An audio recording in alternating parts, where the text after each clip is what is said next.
Hello divine creators, मैं प्रियंका हूँ, आपकी मैनिफेस्टेशन गाइड। और आज मैं बात करूँगी एक हिडन कॉन्सेप्ट के बारे में जिसको हम कहते हैं ब्रिज ऑफ इंसिडेंट्स। ये मुझे वाकई में बहुत ही इम्पोर्टेंट चीज़ लगती है कि ये लोगों को ज़रूर पता होनी चाहिए, बिकॉज़ इस पर वो बिल्कुल भी ध्यान नहीं देते और यहाँ पे ही उनका वेवरिंग शुरू होता है, राइट। तो ये कॉन्सेप्ट आपको पेशेंस और फेथ दोनों सिखाता है, इसलिए मुझे लगता है कि ये लोगों को समझ में आना बहुत ही ज़्यादा ज़रूरी है कि ब्रिज ऑफ इंसिडेंट क्या होता है।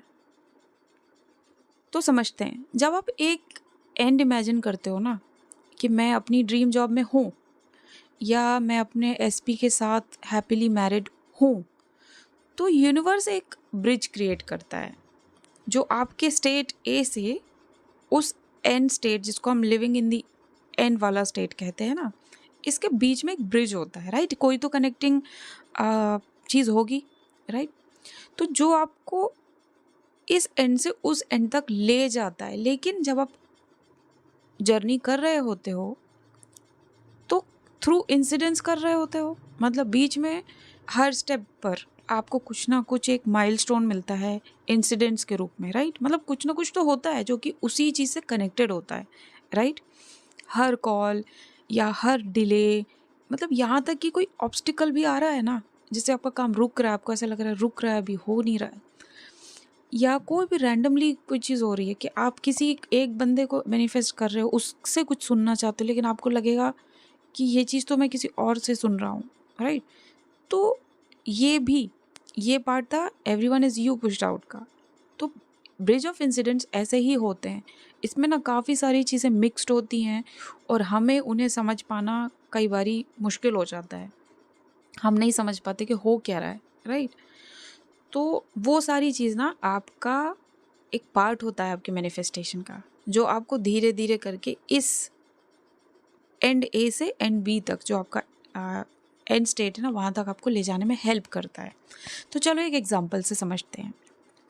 तो मेरे क्लाइंट हैं जिन्होंने अफर्म किया कि मुझे अपनी ड्रीम कंपनी में एक ऑफ़र मिला है, पर उसके पहले उनका जो करंट बॉस था ना, उन्होंने उनको फायर कर दिया था।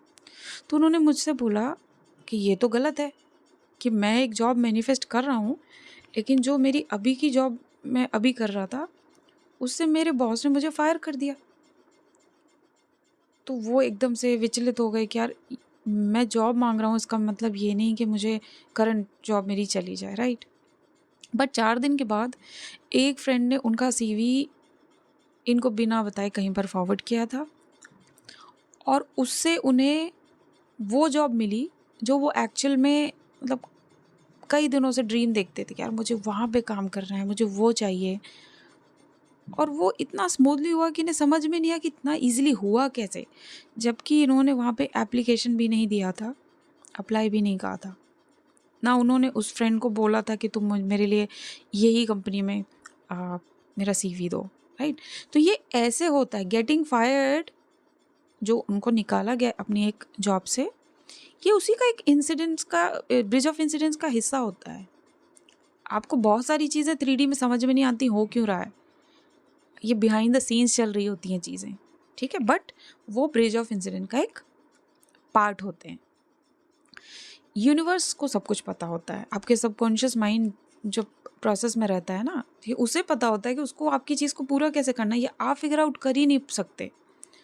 तो ब्रिज ऑफ इंसिडेंट्स का मतलब है आपका काम है बस फाइनल सीन में जीना, उसको ही अपनी हकीकत मानो, बाकी यूनिवर्स हैंडल कर लेगा। कैसे कर, आपको हाउ नहीं फिगर आउट करना कैसे होगा, और आपको उस चीज़ को पॉसिबल करने में भी नहीं लग जाना है कि अरे चलो मैं वो ड्रीम जॉब ढूंढ रहा हूँ, तो चलो मैं वहाँ पे 10 बारी कॉल करूँगा, मैं 10 बारी वहाँ पे मेल चेक करूँगा, 10 बारी वहाँ पे किसी को कांटेक्ट करूँगा। नहीं, it is not just your work, ये आपको नहीं करना है, वो सबकॉन्शियस हैंडल कर लेगा, ठीक है। हर डिले, हर ट्विस्ट सब आपके लिए ही काम कर रहा है, थोड़ा फेथ तो रखो। अगर आपको डेली गाइडेंस चाहिए, डिस्क्रिप्शन में मैंने लिंक दिया है मेरी मंथली मेंबरशिप के लिए, सेशन के लिए। आप बिल्कुल फील फ्री करो। अगर आपको कहीं भी लग रहा है ना कि जॉब में या कोई भी चीज़ हो, आपको गाड़ी लेनी है, कोई भी चीज़ ऐसी जो आपको लग रहा है कि नहीं मेरे लिए आसान नहीं है करना, या अभी आप उस रेजिस्टेंस में हो जिससे आप बाहर नहीं आ पा रहे हो, आपको डिफ़िकल्ट लग रहा है, तो लेट मी हेल्प यू। हाँ, बिकॉज़ आई बिलीव कि ये सारी चीज़ें बटर होती हैं, बहुत ईज़ी हैं, मैनिफेस्टेशन करना बहुत ईज़ी चीज़ है। तो लेट्स वर्क टुगेदर। मैं आपके ऊपर स्पेसिफिकली आपके अकॉर्डिंग काम करूँगी, जो आपको सूट करेगा, जिससे आपकी मैनिफेस्टेशन आप तक फास्टेस्ट वे में आ जाए। हाँ, आई ट्रस्ट द प्रोसेस लिखो कमेंट सेक्शन में, because your and is done, your desire is already done. Now let the bridge unfold. अब आपको ब्रिज को अनफोल्ड होने देना है, वो आपका काम करना नहीं है, राइट? तो मिलते हैं। आई होप कि आपको जो भी मैंने आज समझाया वो आपको समझ में आया, राइट? आपको कोई भी सेशन चाहिए, कोई भी हेल्प चाहिए, आप मुझे कमेंट सेक्शन में भी पूछ सकते हो, ठीक? या पर्सनल कोई सेशन चाहिए तो भी आप मुझे कांटेक्ट कर सकते हो, ठीक है? So thank you very much for listening and happy manifestation. फिर मिलते हैं नेक्स्ट वीडियो में। Take care.